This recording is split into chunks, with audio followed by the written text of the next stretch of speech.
மாணவர்கள் எவரும் போதைக்கு அடிமையாகாதீர்கள். அடிமையானவர்கள் மீண்டதாக சரித்திரமில்லை. எனவே உங்களையும் சமூகத்தையும் பாதுகாத்துக் கொள்ளுங்கள். உங்கள் நலன் கருதி கல்வி டிவி. தரம் 11 இலக்கிய நயம் எடுக்கின்ற மாணவர்களை மீண்டும் ஒருமுறை உங்களை சந்திக்கின்றேன். சரி, இன்றைக்கு நாங்கள் மற்றொரு பொது பாடம் என்று பார்ப்போம். காலம் தோறும் அகம். தெரியும், அகம் என்பது அகத்திணை மரபு, அதாவது எங்களுடைய அக உணர்வுகளில் வெளிப்படுகின்ற, அதிலும் குறிப்பாக இந்த காதலை எடுத்து காட்டுகின்றது தான் இந்த அகம், எங்களுடைய உள்ள அகம். அப்போ காலந்தோறும் தோற்றுவிக்கப்பட்ட தமிழ் இலக்கியங்களில் இந்த அகப்பாடல்கள் நிறைய காணப்படுகின்றன. உங்களுக்கு தெரியும், தமிழருடைய வாழ்விலிருந்து அகத்திணை புறத்திணை என்று சொல்லி 2 திணைகளையும் அடிப்படையாக கொண்டு தான் வகுக்கப்பட்டிருக்கின்றது என்பது உங்களுக்கு தெரியும். அகம், அதில் இந்த அகத்திணை சார்ந்த பாடல்கள் காலத்துக்கு காலம் தோற்றுவிக்கப்படுகின்றன. தமிழ் இலக்கிய பரப்பு காலத்துக்கு காலம் பல்வேறுபட்ட மாற்றங்களை உருவாக்கி கொண்டு வளர்ச்சி அடைந்து வந்திருக்கின்றது. அப்படியான வளர்ச்சி கட்டங்களில் இந்த காலத்தின் வளர்ச்சிக்கு ஏற்ப இந்த அகப்பாடல்களும் தோன்றி கொண்டு தான் வந்திருக்கின்றன. அப்படியாக சங்ககாலம், சங்கமரிய காலம், பல்லவர் காலம், சோழர் காலம், நாயக்கர் காலம், ஐரோப்பியர் காலம், 20ஆம் நூற்றாண்டு, 19ஆம் நூற்றாண்டு, 20ஆம் நூற்றாண்டு, 21ஆம் நூற்றாண்டு என்று இந்த காலங்கள் அப்படியே இலக்கிய வரலாறு நகர்ந்து கொண்டு இருக்கின்றன. இப்படி ஒவ்வொரு காலகட்டத்திலேயும் ஒவ்வொரு காலப்பரப்பிலேயும் தமிழ் இலக்கிய வரலாற்றில் தோன்றிய இலக்கியங்களுக்குள் அகம் சார்ந்து தோன்றிய இலக்கியங்களில் தேர்ந்தெடுக்கப்பட்ட பாடல்கள் தான் இங்கே எங்களுக்கு தந்திருக்கின்றார்கள். அப்போ அதில் முதலாவது பாடல் உங்களுக்கு தெரியும், சங்க காலத்தில் தோன்றிய அகத்திணை பாடல்கள் தான் இங்கே தந்திருக்கிறார்கள்.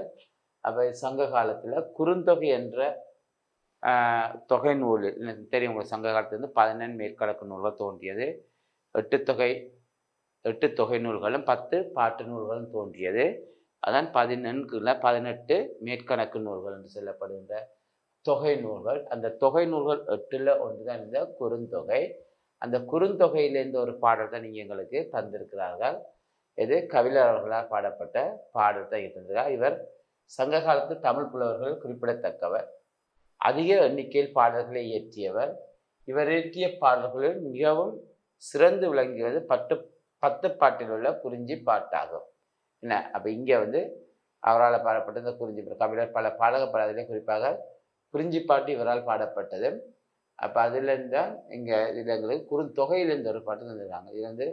இது திணை குறிஞ்சி, துறை இயற்கை புணர்ச்சி புணர்ந்து நீங்கும் தலைமகன் சொல்லியது.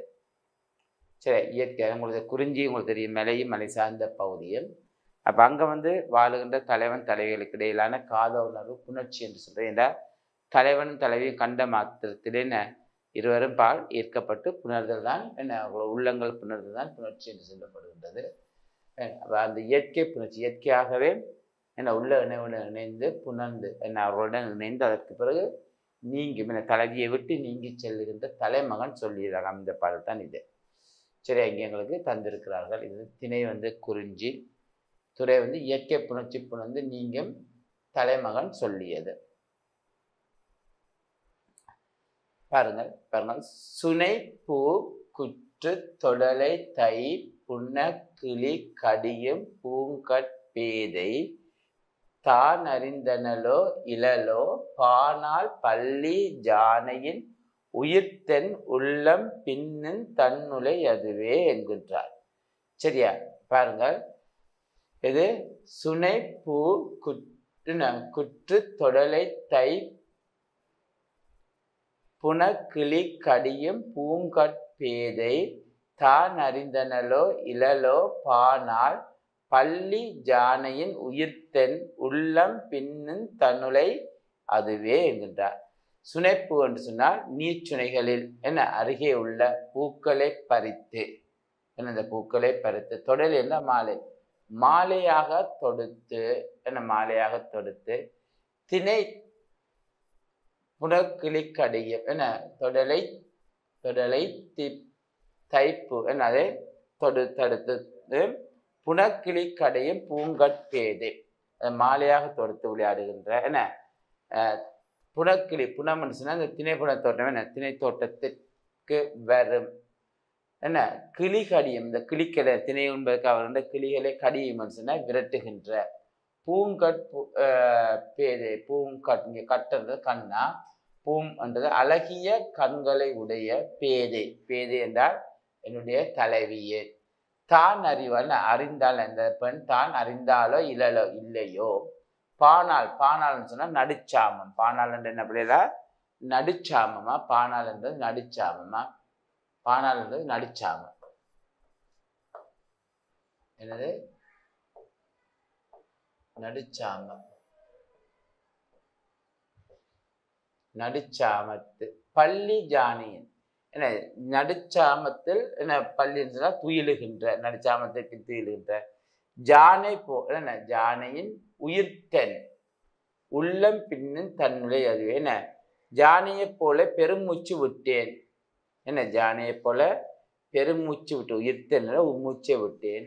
உள்ளம் பின்னும் தன்னுடைய அதுவே என்னுடைய உள்ளம் மீண்டும் அவளிடமே சென்று விட்டது.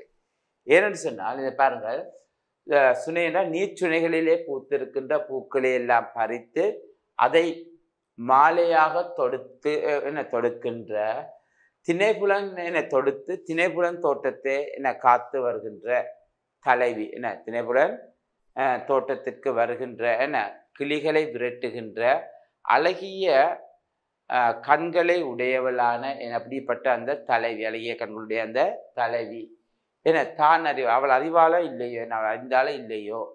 நடு சாமத்திற்கு பின்பு பள்ளி கொள்ளும் ஒரு ஜானை எவ்வாறு பெருமூச்சு விடுமோ அதை போல நானும் என்ன பெருமூச்சு விட்டேன். என் தலைவினுடைய எண்ணத்தை அவளுடைய எண்ணத்தை நினைத்து கொண்டு அவள் பிரிவை என்ன அவளை நினைத்து பிரிந்து வந்த பிறகு இன்றும் என்னுடைய உள்ளம் அவள் பார்த்தான் இருக்கின்றது.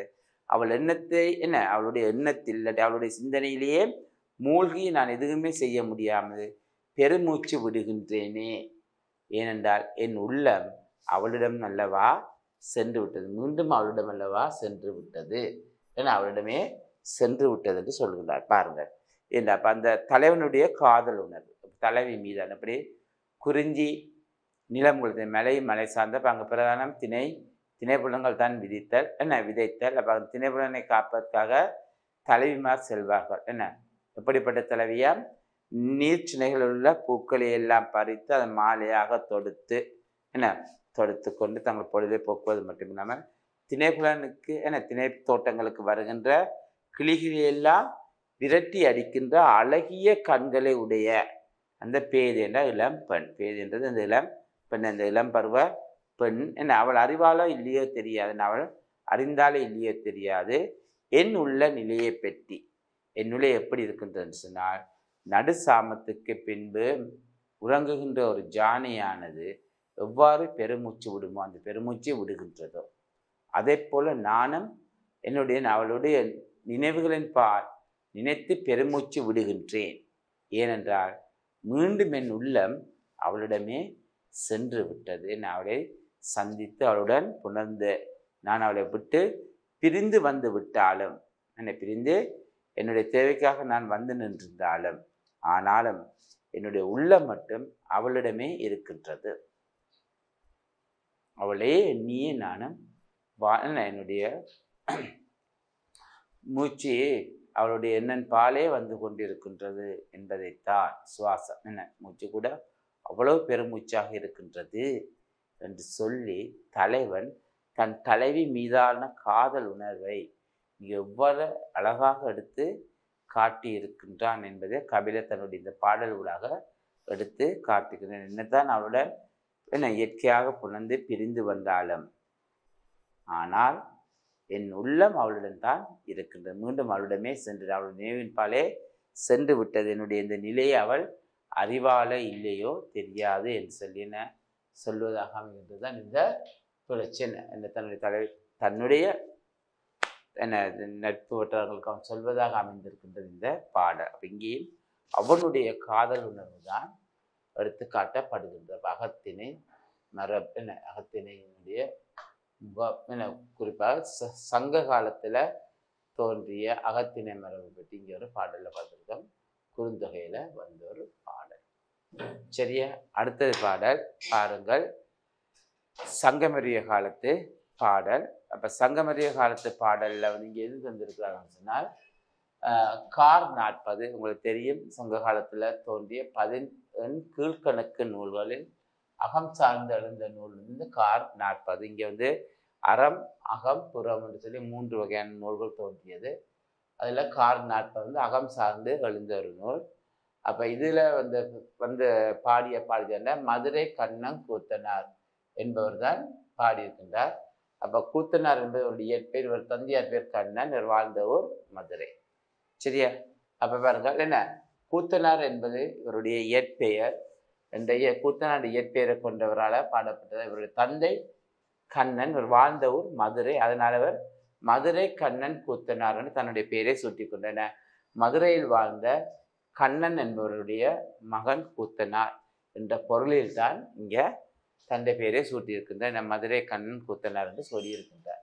அப்போ கூத்தனார் என்பது இவரது இயற்பெயர். இவரது தந்தையார் பெயர் கண்ணன், இவர் வாழ்ந்த ஊர் மதுரை என்றதில் அமைந்திருக்கின்றது. சரியான இது வந்து சங்கமரிய காலத்தில் முல்லை நிலத்தில் வாழ்கின்ற ஒரு தலைவன் என்னுடைய காதல் உணர்வை இதில் எடுத்து காட்டியிருக்கின்றார். இங்கே முல்லை நிலத்தில் வாழுகின்ற தலைவனுடைய காதல் உணர்வை தான் இருக்கின்றார். திணை முல்லை துறை வந்து வினைமுற்றி மீளும் தலைமகன் பாகனுக்கு சொல்லியது. எப்படி வினைமுற்றியில் தான் ஒரு செயலுக்காக சென்றவன் சென்ற தலைவன், தலைவியை விட்டு பிரிந்து சென்ற தலைவன் அந்த செயல் தன்னுடைய வேலையில் தான் சென்ற செயல் முற்று பெற்று அது முடிவடைந்த பின்பு என்ன மீண்டும் திரும்புகின்றான் தன்னுடைய ஊருக்கு.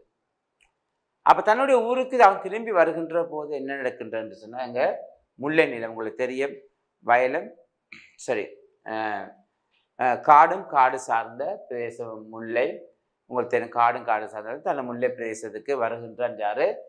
தலைவன். அப்படி வருகின்ற போது என்ன செய்கின்றன்னு சொன்னால், பொழுது புலர்ந்து விடுகின்றது. பொழுது புலர்ந்து விடுகின்றது. அப்போ என்ன பொழுது ஆகி விடுகின்றது, இருட்டாகின்றன, இரவு பொழுது வருகின்றது. அப்போ இரவு பொழுது வருகின்றதை தொடர்ந்து பயணம் செய்ய முடியாது. அப்போ அந்த இரவு எங்கேயாவது தங்க வேண்டும் என்ற ஒரு சூழல் ஒன்று ஏற்படுகின்றது.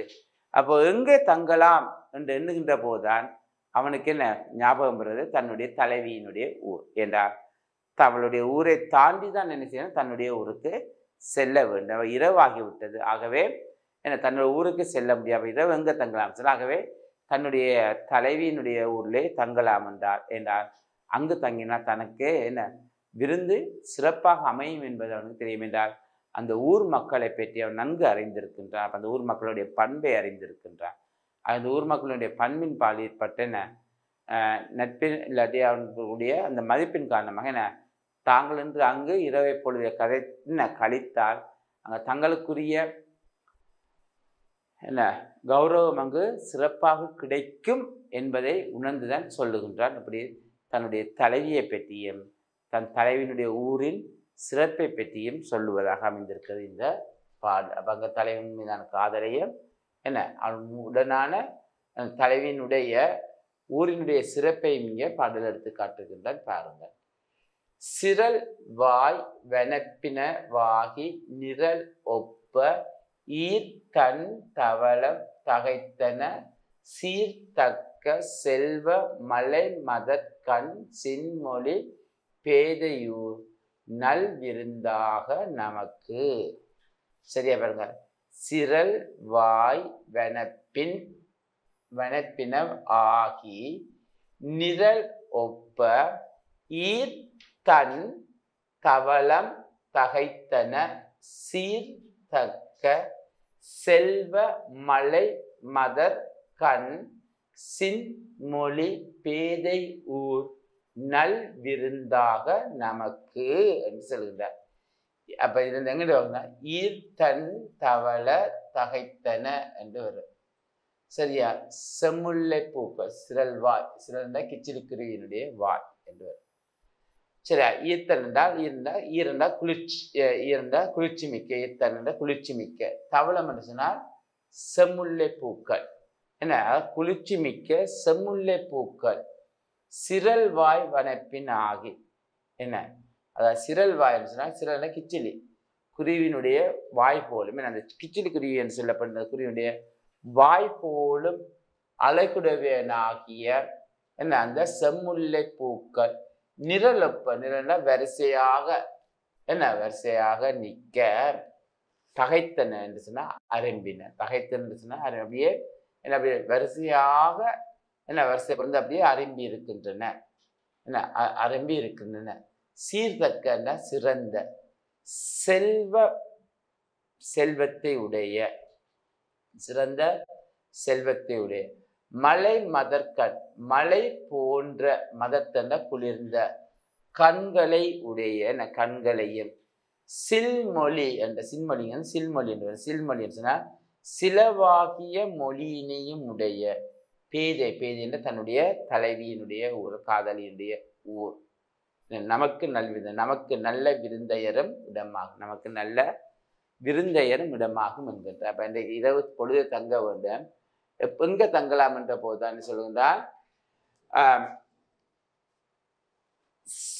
குளிர்ச்சி மிக்க செம்முல்லை பூக்கள் எப்படிப்பட்டதாம சிரல் வாய் கிச்சிலி குருவியினுடைய வாய் போன்ற என்ன வாய் போன்ற போலுமான அழகுடையனவாகிய குளிர்ச்சிமிக்க செம்முல்லை பூக்கள் நிரல் அப்படியே நிரல்ட வரிசையாக பொருந்த அரும்பி காணப்படுகின்ற என்ன சிறந்த என்ன அரும்பி காணப்படுவது சில பூக்கள் அரும்பி காணப்படுவது சிறந்த செல்வத்தை உடையவது என்ன மலை போன்ற குளிர்ந்த மதத்த குளிர்ந்த அழகிய கண்களையும் சிலவாகிய மொழியினையும் உடைய என்ன பேதை வாழ்கின்ற அந்த என்னுடைய தலைவி வாழ்கின்ற ஊரானது என்ன நமக்கு இன்றைய இரவு நல்ல விருந்தமைகின்ற இடமாக அமையும் என்று நம்ம விருந்துன்னு சொன்னால் நாங்கள் சிறந்த தங்கி செல்வதற்கு ஏற்ற இடமாக அந்த ஊர் அமையும் என்று சொல்கின்றார். அப்ப இந்த பாடலுண்டாக தலைவியினுடைய அழகையும் தன் தலைவியினுடைய ஊரினுடைய அழகையும் அந்த ஊர் மக்களினுடைய சிறப்பையும் எடுத்து காட்டுகின்றான் இந்த பாடல். எப்படிப்பட்ட அழகுடைய என்ன குளிர்ச்சி மிக்க கிச்சிலி குருவினுடைய வாய் போன்ற அழகான வாய் போன்ற அழகாக உடைய குளிர்ச்சி மிக்க செம்முல்லை மலர்கள் வரிசையாக மலர்ந்து காணப்படுகின்றதும் சிறந்த செல்வத்தை உடையதும் மலை போன்ற குளிர்ச்சியான மலை போல் குளிர்ந்த மதத்த கண்களையும் குளிர்மையான கண்களையும் சிலவாகிய மொழிகளை பேசுகின்றவளும் ஆகிய என் தலைவி வாழுகின்ற அந்த ஊரானது இன்று நமக்கு இரவு தங்குவதற்கு சிறந்த நல்ல விருந்தாக அமைகின்ற இடமாகும் என்று நாங்கள் தங்கிச் செல்வதற்கு ஏற்ற சிறந்த இடமாக அமையும் என்கின்றான் தலைவன்.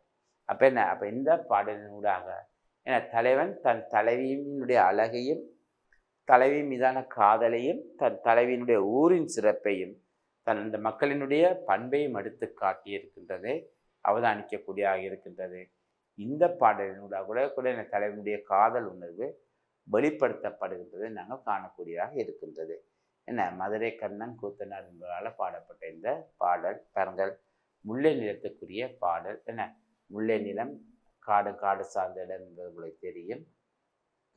என்ன அப்போ அங்கே நீர்வளமும் பொய்கைகள் மலர்களும் நிறைந்து காணப்படுகின்ற ஒரு பகுதியாக அது காணப்படுகின்றது, நாங்கள் இங்கே காணக்கூடியதாக இருக்கின்ற. அப்படிப்பட்ட அந்த ஊர் தான் இந்த ஊர். அப்படிப்பட்ட ஊரினுடைய தலைவியை தனிங்க அவர் எடுத்து காட்டி இருக்கின்றார். அப்படிப்பட்ட தலைவி என்பது இங்கே இந்த பாடலின் மூலமாக எடுத்து காட்டி இருக்கின்றார். என்ன அப்போ தலைவியினுடைய அழகு, தலைவியினுடைய ஊரினுடைய அழகு மற்றும் அந்த ஊர் மக்களினுடைய பண்பு என்பதை தலைவன் எடுத்து காட்டுவதனூடாக என்ன தலைவனுடைய காதல் உணர்வும் எடுத்து காட்டுகிறார். தன் தலைவியை மட்டும் என்ன இந்த காதல் உணர்வுடன் தலைவியுடன் சேர்த்து அந்த ஊரையும் அவன் ரசிக்கின்ற தன்மை இங்கே காணக்கூடியதாக இருக்கின்றது. சரிதானே?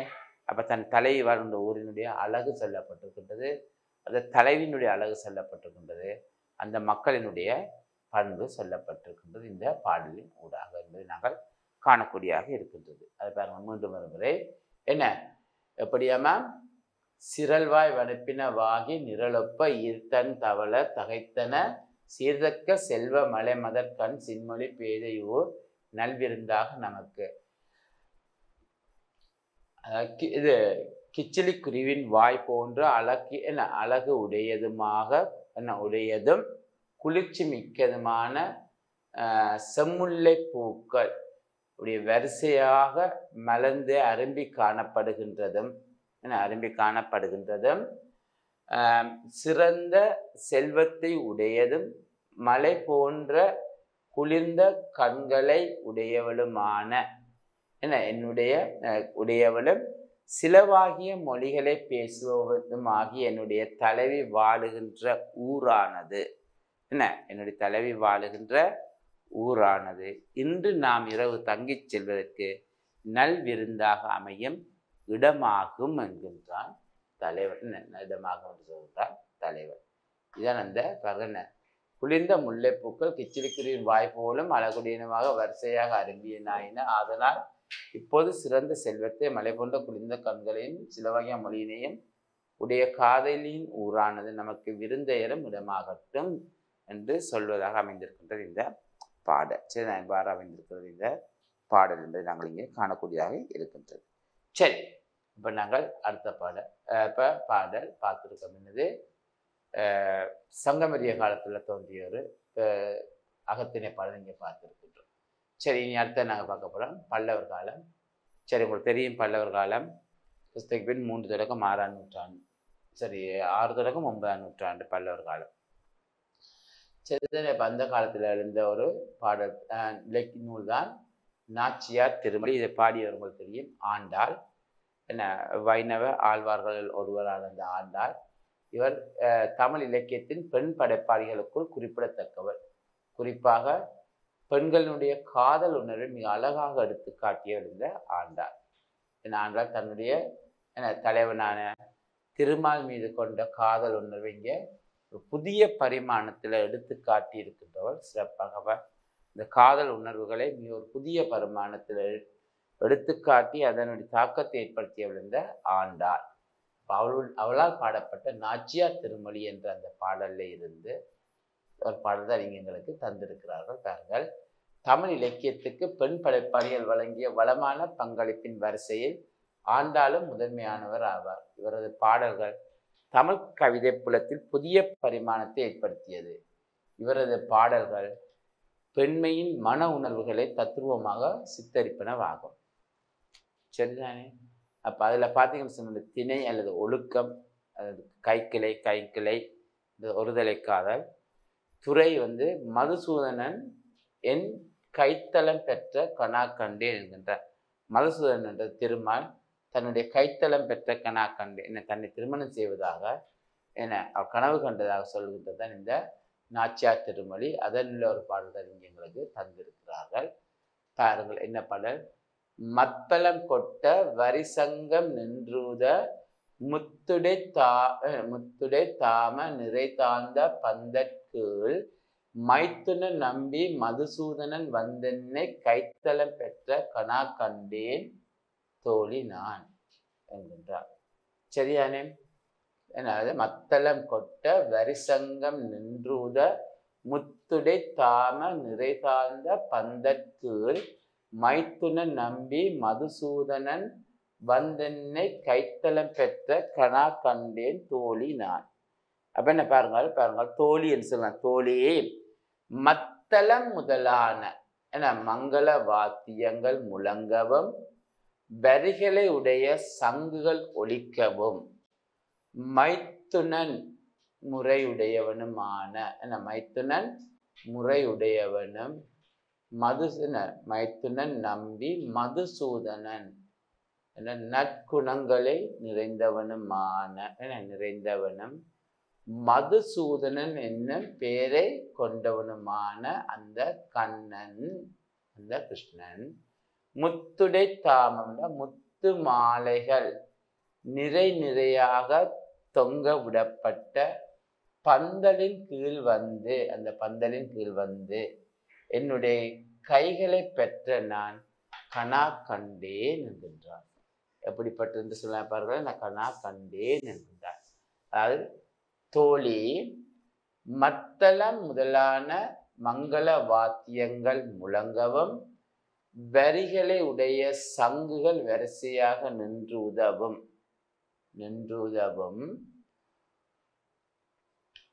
மைத்துனன் முறையானவனும் நற்குணங்கள் நிரம்பியவனுமான மதுசூதனன் என்று அழைக்கப்படுகின்ற அந்த கண்ணன் முத்து மாலைகள் நிறையாக தொங்கவிடப்பட்டிருந்த அந்த பந்தலின் கீழே வந்து என் கைகளை பெற்ற நான் கனவு கண்டேன் தோழி என்று நான் கனவு கண்டேன் தோழி என்கிற. அப்ப இங்க அழகாக தன்னுடைய திருமால மதுசூதன் என்று சொல்லப்படுகின்ற அந்த திருமால் மீதான தன்னுடைய காதல் உணர்வை மிக அழகாக எடுத்து காட்டியிருக்கின்றார் ஆண்டான். அப்படி ஒரு கனவு கண்டேன் தோழி என்று சொல்ற கனவு காண்கின்றார் என கண்டதாக தன் தோழிக்கு சொல்வதாக அமைந்திருக்கிறது இந்த பாடல். கைக்கிளை என்பது சொல்லப்படுகின்றது ஒரு தலை காதல். சரியா? என்னென்று சொல்றது, இது பல்லவ காலத்திலிருந்து நாச்ச திருமொழி என்ற நூலிலிருந்து ஆண்டாளால் பாடப்பட்ட பாடல் தான் இங்கே தந்திருக்கிறார்கள். இது மத்தளம் கொட்ட வருசங்கம் என்னன்றது என்ற பாடலின் ஊடாக அங்க தன் தலைவியினுடைய காதல் உணர்வு எடுத்து காட்டப்படுகின்ற தன்மையை நாங்கள் இங்கே காணக்கூடியதாக இருக்கின்றது. சரிதானே பிள்ளைகளா? சரி, அடுத்தப்பட்ட சோழர் காலத்து இது நலவன்பா என்ற பாடல். ஒரு தெரியும், நலவன்பா புகழேந்தி புலவரால் பாடப்பட்ட பாடல். சோழ காலத்தில் வாழ்ந்த புலவர்களுக்குள் மிக முக்கியமானவர் இந்த புகழேந்தி புலவர். குலத்துங்க சோழனுடைய அரசவையில் இருந்தவர். என்ன அறக்கருத்துக்களை சொல்லக்கூடிய அறக்கருத்துக்களை போதிக்க உகந்த வடிவமான வெண்பா வடிவிலும் ஒரு காவியம் பாடலாம் என்று பாடி காட்டியவன் தான் இந்த புகழேந்தி புலவர். அதாவது அறக்கருத்துக்களை சொல்லக்கூடிய வெண்பாவிலையும் அகத்திணை கருத்துக்களையும் சொல்லலாம் என்பதை அழகாக எடுத்து காட்டியிருக்கிறார் புகழேந்தி அவருடைய நலவன்பா என்ற காவியத்தில் மூடாக. நலவன்பா மூலம் முன்னத்தையோ புகழேந்தி புலவராவர். இப்போ அந்த புகழேந்தி புலவரால் பாடப்பட்ட நலவன்பா என்ற நூலில் இருந்த ஒரு பாடல் தான் இங்கே எங்களுக்கு தந்திருக்கிறார்கள். என்னது? உள்ளம் போய் நான் போய் உரை போய் வரி நெடுங்கண் வெள்ளம் போய் வேகின்ற மென்தளிர் போல் பிள்ளை மீன் புல்லரிக்கும் நாடான் திருமடந்தே பூவாலி உள்ளரிக்க சோர்ந்தால் உயிர் என்று சொல்லப்படுகின்றது என்ற பாடல் இங்கே எங்களுக்கு தந்திருக்கிறார்கள். இது உள்ளம் போய் நான் போய் உரை போய் என்ன என்று, அதாவது இது தமயந்தியினுடைய காதல் உணர்வு இங்கே எடுத்து காட்டப்படுகின்றது. உங்களுக்கு தெரியும், நலவன்பா ஒரு வித்தியாசமான ஒரு காதல் காவியம். இது தலைவனும் தலைவியும் ஒரு அன்னத்தின் மூலமாக தொடர்பு கொண்டு ஒரு அன்னம் நலனுக்கு தமயந்தியை பற்றியும் தமயந்தியும் எடுத்துரைத்தது என்பால் இருவருமே தங்களை ஒருவரை ஒருவர் நோக்காது ஒருவர் மீது கொண்ட காதல் உணர்வை தான் இங்கே எடுத்து காட்டியிருக்கின்றார். அப்போ வித்தியாசமான பாங்கள் இந்த காதல் உணர்வு சொல்லப்பட்டிருக்கிறது. இதில் தமயந்தியினுடைய காதல் உணர்வை இந்த பாடல் மூலமாக எடுத்து காட்டியிருக்கின்றார். பாருங்கள், பிள்ளை மீன் புல்லரிக்கும் நாடான் திருமடந்தே பூவாலி உள்ளரிக்க சோர்ந்தால் உயிர். உள்ளம் போய் நான் போய் உரை போய் வரிநெடுங்கண் வெள்ளம் போய் வேகின்ற மிந்தளிர் போல என்ன திருமடந்தே பூவாலி உள்ளரிக்க சோர்ந்தால் உயிர். பிள்ளை மீன் என்று சொன்னால் மீன் குஞ்சுகள். மீன் குஞ்சுகள் புல்லரிக்கும். அந்த மீன் குஞ்சுகளை புல்லரிக்கும். புல் என்று சொன்னால் கொக்கு முதலிய பறவைகள். அரிக்கும் என்று சொன்னால் தனித்தனியாக கவர் அப்படியே அப்படியே கவர்ந்து கொண்டு செல்லும். நாடான் சொன்னால் நாட்டை உடையவனான அந்த வீமராசனின் திருமடந்தை, திரு என்றால் அழகிய திருமகள் போன்றவளான தமயந்தி. பூவாலி, வாலி என்று சொன்னால் அம்பு என்றால், வாலி என்றால் என்னது? அம்பு. வாலி என்ற என்னது? அம்பா. வாலி என்பது அம்பது. பூவாலி அதாவது மலர்கனை. வாலி என்ற கனை, மலர்கனையா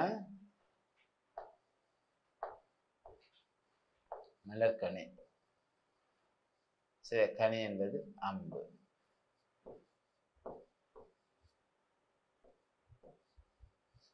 சரியா, அம்பு. மலர்கனி, மலரம்பு வைத்திருப்போம் யாருன்னு சொன்னால் மலரம்பு வைத்திருப்போம் மன்மதன். அப்ப என்னது, பிள்ளை மீன் குஞ்சுகளே கொக்கு முதலான பறவைகள் தனித்தனியாக கவர்ந்து செல்லும் நாட்டை உடையவனான அந்த வீமராசனின் நாடாண்டது வீமராசனின் திருமடைந்த அழகிய திருமகள் போன்றவளான தமயந்தி மன்மதனது மலரம்பு மன்மதனது மலரன்பு உள்ளரிக்கால் உள்ளத்தை வருத்த நான் என்ற வெட்கம் போய் உரை என்ற சொல் உட்கார்கின்ற உரைகளும் போய் வரி என்று சொன்னால் நெடுங்கன் சிவந்த கோடுகள் அப்படி நெடுங்கன் நீண்ட கண்களில் அப்படியே வெள்ளம் போய் கண்ணீர் மிக பெருகி மென்தளிர் என்ற இளம் தளிர். என்ன மென்தளிர் சொன்னது? இளம் தளிர் பண்ண அப்படியே கோடுகளுடன் நீண்ட கண்கள் நீரூற்று ஓட நெருப்பில் கிடந்து வேகுகின்ற மெல்லிய அதான் வெண்தளிர் வேக நெருப்பில் பட்ட ஒரு மென்தளிர் எவ்வாறு அதிர்ந்து வேகுகின்றதை போல என்ன போல மெல்லிய தளிர் போன்று ஆவி தளர்ந்து சோர்ந்து போனார்.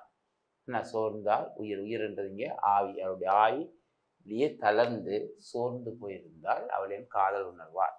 எப்படிப்பட்டதாம் பிள்ளை மீன்களை என்னதான் மீன் குஞ்சுகளே கொக்கு முதலான பறவைகள் தனித்தனியாக கவர்ந்து செல்லும் நாட்டை உடையவனான வீமராசனின் அழகிய திருமகள் போன்றவளான தமயந்தி மன்மதனின் மலரம்பு பட்டு மலரம்பு பட்டு உள்ளம் வருந்த உள்ளத்தை வருத்த உள்ளம் வருந்த நான் வெட்கம் போய் சொற்கள் போய் கண்களில் சிவந்த கோடுகள் அழகிய நீண்ட கண்களில் சிவந்த கோடுகள் அப்படியே கண்கள் அப்படியே சிவந்த கோடுகள் அழகிய நீண்ட கண்கள் வெள்ளம் போல கண்ணீரை பெருக்கி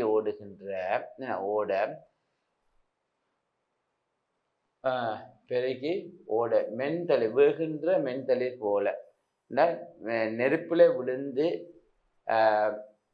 மென்மையான தளிர் எப்படி அந்த நெருப்பில் வேகுகின்றதோ அதை போல அந்த வேகின்ற தளிர் போன்ற ஆவி சோர்ந்து உடல் இந்த உயிர் சோர்ந்து தளர்ந்து போயின காணப்பட்டால் தமயந்தி. இது நலனின் பால் ஏற்பட்ட அந்த காதல் காரணமாக அவனுடைய எண்ணத்தின் பால் ஈர்க்கப்பட்ட தமயந்தி பெருசால் காதல் உணவினால் என்ன சென்றால் மிகவும் சோர்ந்து போயிருக்கின்றாளாம். எப்படிப்பட்ட தமயந்தி என்று சொல்லப்பட்டது அவனுடைய சோர்வு காரண அழகிய திருமகள் போன்ற தமயந்தி என்று சொல்லப்படுகின்றது. அப்ப அவள் என்ன செய்யப்படுது? நலன் மீது கொண்ட காதலால் சோர்ந்து போயிருக்கின்றாள். உள்ளம் கண்ணீர் எல்லாம் கண்களிலிருந்து கண்ணீர் காண முடியாதது அளவுக்கு என்ன கண்களிலிருந்து கண்ணீர் சிந்த அவன் நினைவாகவே நெருப்பில் கிடந்து வேகின்ற இளந்தளிர் போல இவளும் வேகுகின்றாள் என்பது எடுத்து காட்டுகின்றார். சரிதானே பிள்ளையிலே? அப்போ காலந்தோறும் மகமன்ற பாடலில் இப்போ நாங்கள் சங்ககாலம், சங்கமிரிய காலம், பல்லவர் காலம், சோழ காலத்தில் இருந்த அகத்திணை பாடல் சிலவற்றை பார்த்திருக்கும். சரிதானே பிள்ளையிலே? இது தொடர்பான நிச்சயத்தை நாங்கள் அடுத்த வகுப்பில் சந்திப்போம். அதுவரை உங்களிடம் விடைபெற்றுக் கொள்கின்றேன். நன்றி, வணக்கம். கல்வி டிவியில் புத்தம்புது நிகழ்ச்சிகளை உடனுக்குடன் பார்த்து மகிழ எமது Facebook மற்றும் YouTube பக்கத்தை லைக் செய்யுங்கள்.